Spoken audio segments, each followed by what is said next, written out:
ஒரு நிமிஷம் வதந்திகளை வச்சு நம்பாதீங்க. ஒரு நிமிஷங்க ஐயா, ஒரு நிமிஷம் பேசுறதுக்கு வந்திருக்கோம். நாங்கள் நமது நலம் நமது விவசாய சங்கத்திலேருந்து வந்திருக்கோம் ஆச்சுங்களா.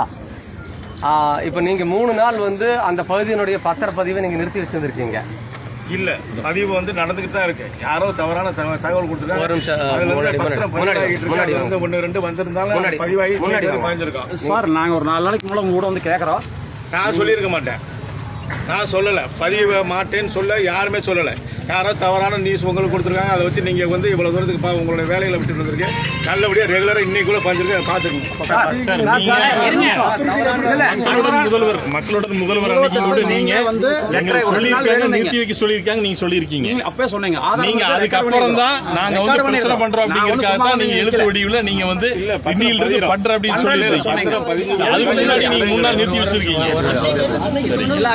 உங்க பேர் ஏங்க ஒரு நிமிஷம் இருங்க. இல்ல என்ன நினைச்சிருக்கீங்க? இருங்க ஒரு நிமிஷம். இல்ல அவர் ஏதோ பெரிய இது மாதிரி நினைச்சிருக்காரு. ஜாக்கிரதா சார். இல்ல நீங்க பாட்டுக்கு போறாங்கறீங்க. இல்ல இருக்கு செல்வம் ஒரு நிமிஷம். இல்ல நீங்க சொன்னீங்கல்ல இன்னும்ல அவர் ஏதோ தலையாட்டிட்டு போறாரு. என்ன நினைச்சிருக்கீங்க? போலீஸ் உங்களுக்கு வந்து பாதுகாப்பு இங்க நின்றுக்கு நினைக்கிறீங்களா? இல்ல இந்த போலீஸ் மீறி எதுவும் நடக்காதுன்னு நினைச்சிருக்கீங்களா? நீங்க பாட்டுக்கு போறேன்னு தலையாட்டிட்டு போறீங்க. அப்ப எங்களெல்லாம் பார்த்தா உங்களுக்கு எப்படி தெரியுது? எப்படி தெரியுது? மாத்தி மாத்தி பேசிட்டு இருக்கீங்க. இல்ல இருங்க ஒரு நிமிஷங்க. பேசிட்டு இருக்கும்போது போறேங்கறீங்க உள்ள எங்க போவீங்க உள்ள? இருங்க இருங்க, பேசாதீங்க. யாரும் பேசக்கூடாது. தலைவர் மட்டும் பேசாதே. யாரும் பேசக்கூடாது. இல்ல நாங்க பேசிட்டு இருக்கும்போது நீங்க தலையாடி இப்படி சொல்லிட்டு போனோம்னா அதை அப்படியே கேட்டு இருக்கிறதுக்கு எங்களால பார்த்தா உங்களுக்கு அப்படி தெரியுதாக்கு? கேட்கறதுக்கு ஒழுக்கமா பதில் சொல்லுங்க. கம்ப்ளைண்ட் ரெடி பண்ணி வச்சிருக்கிறோம். இதே செல்வம் உங்க மேல எஃப்ஐஆர் போட்டு ரிமாண்ட் பண்ண ஞாபகம் வச்சுக்கோங்க. இல்லன்னா செல்வத்துக்கிட்ட தொங்கிட்டு இல்ல ஆன்லைன்ல கம்ப்ளைண்ட் ரெஜிஸ்டர் பண்ணிட்டு நான் ஹைகோர்ட்ல டைரக்ஷன் வாங்கிட்டு வந்துருவேன். என்ன நினைச்சு பேசிட்டு இருக்கீங்க? உங்க பேர் என்ன முதல்ல சொல்லுங்க. செல்வம் ஒரு நிமிஷம். முதல்ல அவரு வந்து சரியா நடந்துக்கணும் பாருங்க. உங்களோட கடமை என்ன? அவரு இப்படி காட்டிட்டு இன்னைக்கோட பண்ணிருக்கா போறேன் அப்படின்னு போனா பத்திரப்பதிவு தடை இல்லைன்னு அன்னைக்கு நம்ம சொல்லி முதல்ல அவர் உள்ள போறேன்னு சொல்லக்கூடாது. நாங்க வேலையில வந்து திறமை நின்று இருக்கிறோமா?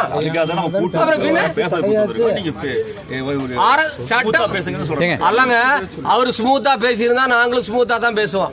என்ன சொல்லியிருக்கணும்?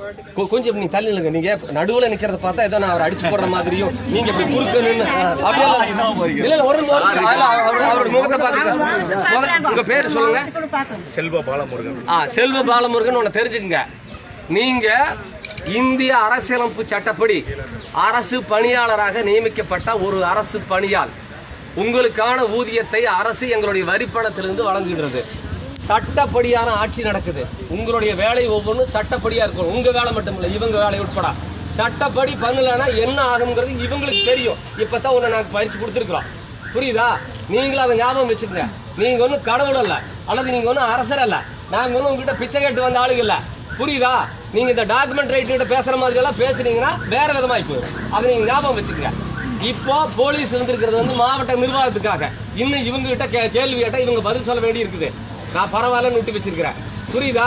நீங்க வந்து இப்படி ஆட்டிட்டு உள்ள போய் உட்காந்துட்டு நீங்க மாமூல் வாழ்க்கையை தொடர்ந்துக்கலாம் நினைக்க வேண்டாம். எல்லாம் வச்சிருக்கிறோம். உங்களை டிராப் பண்றதுக்கு எங்கிட்ட 10 வழி இருக்குது. அது ஞாபகம் வச்சுக்கோங்க. நாங்க தான் ரெஜிஸ்டர் ஆஃபீஸ் வரணும். உங்களை டிராப் பண்றதுக்கு இந்த வாரத்தில் பண்ணி போடுவேன், வேற விவகாரத்தில். அது எங்களுக்கு தேவையில்லை. ஒழுக்கமா இதுக்கு பதில் சொல்லி சரியா பண்ணிட்டு போனீங்கன்னா பிரச்சனை முடியும். அதை ஞாபகம் வச்சுங்க. எதுக்காக நீங்க வந்து ரெஜிஸ்டர் பண்ண மாட்டேன்னு சொன்னீங்க?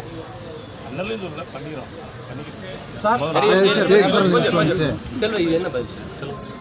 அவர் சொல்ற பதில் 3 லட்சம் நீங்களே இருந்தீங்க சார். உங்க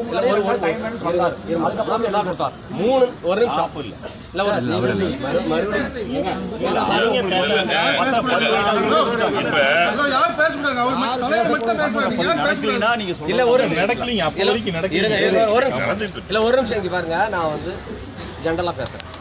இவர் 3 நாள் பத்திரப்பதிவு நிறுத்தி வச்சது மட்டுமில்ல, அதை பூரா இந்த 3 மாவட்டத்துக்கு கரைச்சு விட்டார்.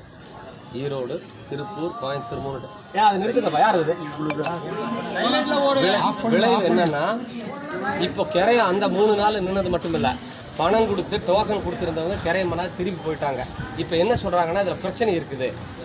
நாங்க 2 வருஷம் போராட்டம் நடத்தி அதெல்லாம் சொல்ல வேண்டாம். அது இங்க லோக்கல்ல இருந்த பிரகாஷுக்கு தெரியும். என்ன ஏன் பிரகாஷ் எப்படி போராட்டம் நடத்தினா யார் யார் வந்தாங்க நடத்தி நிலம் எடுக்கிறது இல்லைன்னு சொல்லி போட்டு பாராளுமன்ற உறுப்பினர் வந்து ஆர்டிஓவும் வந்து மக்கள் மத்தியில் குளியூர் கூட்டத்தில் நாங்க எடுக்க மாட்டோம், விவசாய நிலத்தை எடுக்க மாட்டோம், நாங்க உறுதி கொடுக்குறோம் அப்படின்னு சொல்லிட்டு மீதி இருக்கிற நிலத்துக்கு அந்த 900 ஏக்கருக்கு பேசிக்கலாம், டிட்கோ சேர்மனை வர சொல்லி பேசிக்கலாம். நாங்க அதெல்லாம் ஒரு முடிவு பண்ணியாச்சு. இயல்பு வாழ்க்கைக்கு திரும்பிட்டு இருக்குது. இந்த பிரச்சனைக்கு அப்புறம் அப்பதான் ஒவ்வொன்றா வர்றாங்க. நீங்க அன்னூர்ல இருந்து கோயம்புத்தூர் போற வழியில 1/2 கிலோமீட்டர் தாண்டா ஏக்கரா 1 கோடி ரூபாய், மெயின் ரோட்ல வந்தா 3 கோடி ரூபாய் 4 கோடி ரூபாய் போகுது.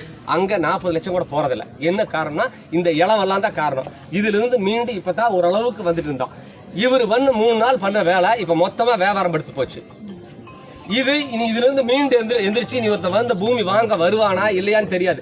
சும்மா அப்படி சொல்லிட்டு நான் பண்ணிட்டு அப்படி போறதுக்கு நாங்கெல்லாம் உனக்கு காதுல பூ வச்சுட்டு இருக்கல, கடுப்புல இருக்கிறோம். இதனுடைய விளைவு இந்த மக்களுடைய பொருளாதாரம் மண்டையடி ஆயிப்போச்சு. இதனுடைய பின்விளைவு என்னன்னா வெறும் பொருளாதாரம் மட்டும் இல்ல, இவங்க வாழ்விலேயே பாதிக்கூடிய அளவுக்கு ஆயிப்போச்சு. ஒரு பொண்ணு கொடுக்குற இடத்துல கட்ட இடத்துல இவங்க எல்லாம் சிப்காட்ல போகுமாமா, இந்த பூமியை நம்பி போய் என்ன பண்றது, இங்க பொண்ணு கொடுத்து என்ன பண்றது, இங்க பொண்ணு கட்டி என்ன பண்றதுங்கிற அளவுக்கு இவங்க வாழ்க்கை பாதிக்கப்பட்டிருக்குது. இவ்வளவு பெரிய ஒரு அயோக்கியத்தனத்தை பண்ணி போட்டு ஒண்ணுமே இல்லாத வந்தோன்னா இப்படி காட்டிட்டு அவர் போறாங்கிறாரு. நாங்க சாதாரண எடுத்துட்டு போக முடியுமா? 324 பிஎன்எஸ் 324, பழைய ஐபிசி 425, 26, 27, 440 இந்த செக்ஷன்ல அவர் மேல நாங்க இப்ப கம்ப்ளைண்ட் கொடுக்குறோம். நீங்க எஃப்ஐஆர் போடணும். இந்த கூட்டம் அப்படியே அங்க ஸ்டேஷனுக்கு வரும்.